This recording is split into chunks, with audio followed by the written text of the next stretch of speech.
morning. Today we are from Group 3 and we are going to present on understanding modern human rights systems. So today we'll learn about number 1, inherent meaning of human rights. Number 2, classification of human rights. Number 3, ensuring rights. Number 4, complexity of human rights classifications.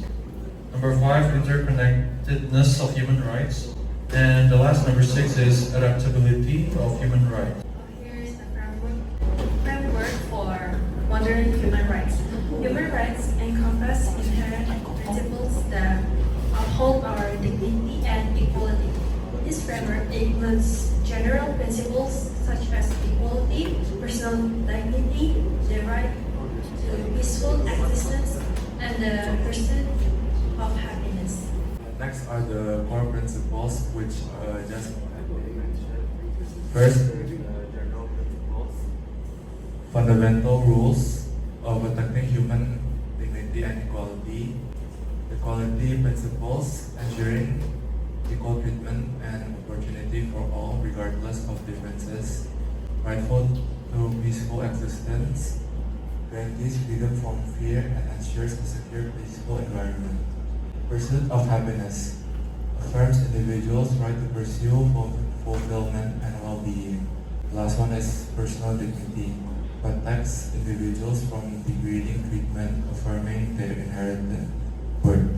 And we have ensuring rights. While inherent rights form the foundation, ensuring these rights is equally vital. Let's explore how we ensure rights through active participation, access to justice, and information transparency. Active rights that require active engagement and participation, such as political participation and access to judicial remedies. And right to political participation ensures individuals have the right to participate in political processes, including voting and running for office. Right to judicial remedies guarantees access to legal recourse and remedies in cases of rights violations. Rights to information access ensure transparency and access to information, empowering individuals to make informed decisions and hold authorities accountable. And the next one is reflection on classification. The first one is dynamic nature. Human rights system evolve over time in response to societal change and advancement. And the second one is historical evolution of human rights classification. Human rights classification has evolved over history, reflecting changing societal values and needs. And the third one is complexity of human rights. Human rights classification is complex due to diverse nature and of rights and their interrelations. And the last one is complementary and harmony. Human rights are independent and complementary, working together to ensure comprehensive protection. Implication of classification. Understanding the implications of human classification is crucial to ensure the integrity of coherence of human rights systems. It's essential to avoid misinterpretation and accommodate societal change. The first one is avoiding misinterpretation. Misclassification can lead to misunderstandings and misapplication of human rights principles. Second is maintaining integrity and coherence. Classification should maintain the integrity and coherence of human rights system, ensuring comprehensive protection. The third is accommodating societal changes. Human rights classification should adapt to societal changes and emerging rights issues. And the last one is future trends in new human rights classification. As society evolves, human rights classification will continue to evolve to address new challenges and emerging rights issues. And for the question is Taiwan a country in international law? This is Taiwan's status in international law. Taiwan's status in international law is complex and disputed. The People's Republic of China claims sovereignty over Taiwan and considers it parts of its territory. Taiwan, officially known as ROC, asserts its sovereignty as a separate state with its own government, military, and territory.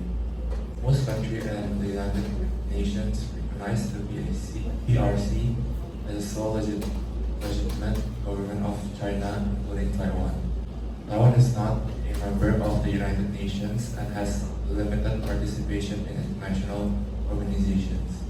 Taiwan maintains informal diplomatic relations with several countries and participates in international activities under names such as Chinese Taipei or Taipei China. And this is all for our presentation. Thank you. I want to ask you this group a question.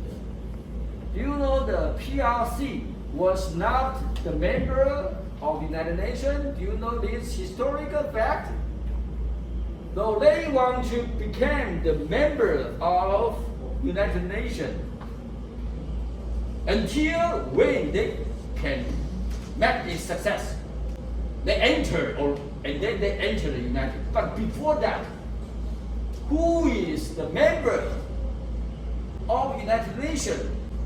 Representative of China. Who? It's a very important question for this group. And you mentioned about human rights. It's so important. Judicial guarantee. Not the force, not the violence, but the judicial.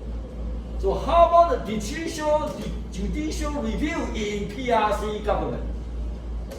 2 points, 2 questions. Please discuss and answer. It's very important. Why Taiwan should be a independent country under international law? Because judicial, not violent, not force, because judicial. So we want to become the member of the United Nations. Judicial means justice. Justice. Then the ROC. Yes, that's right. ROC is better country of the United Nations. ROC. Why? ROC be expelled from the United Nations. Why? Because they went to Taiwan. Yes, you already went to. They lose their control, ruling of mainland China. So we want to the Taiwan. So we lost our representative of the membership of United Nations. Okay?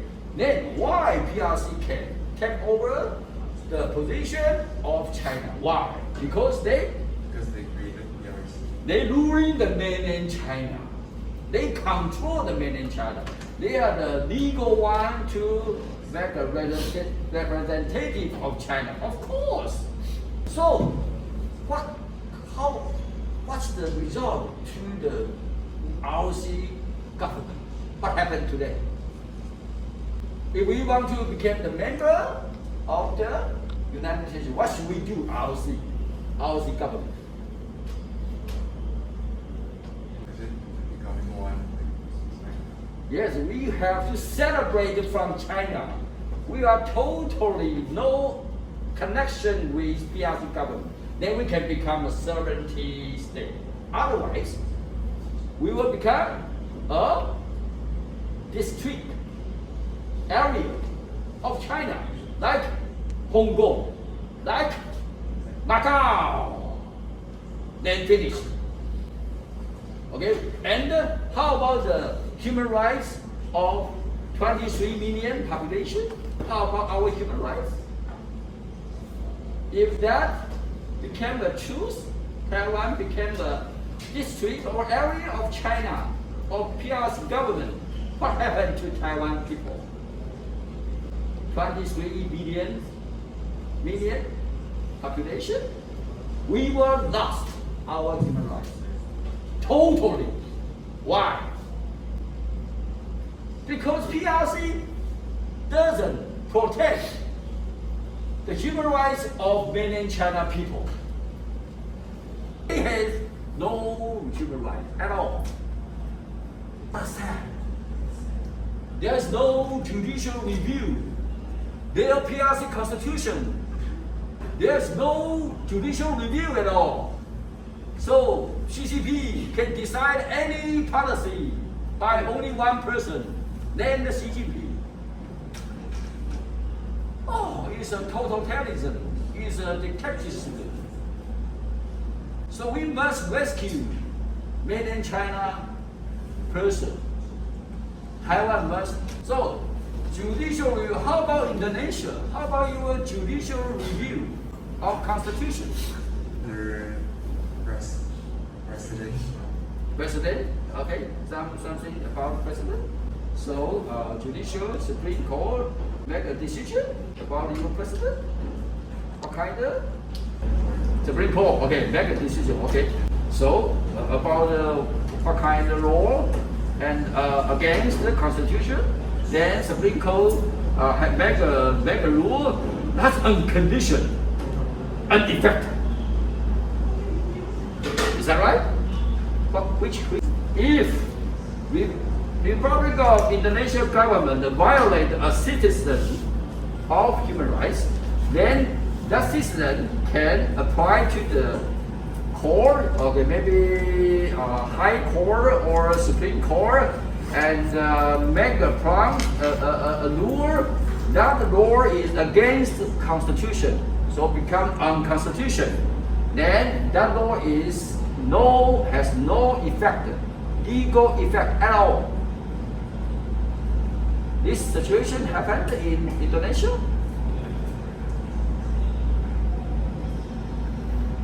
It's very important. It really happened in Indonesia. Then Indonesia individual has human rights protected by constitutional law. It's very important. Final punishment in religion law is death punishment. So if that person is sentenced to death penalty, the only person he or she could ask for like a lighter sentences is to the president, or that they confess that they are the one who did it. Okay, good. So that situation, there's a citizen against the president, and there is no penalty at all, and the Supreme Court made the law. Is that right? Because he against president and he was punished by the law, then the Supreme Court made a law. That law is unconditioned. Unconditioned, then there's no legal effect. Is that right? Yes.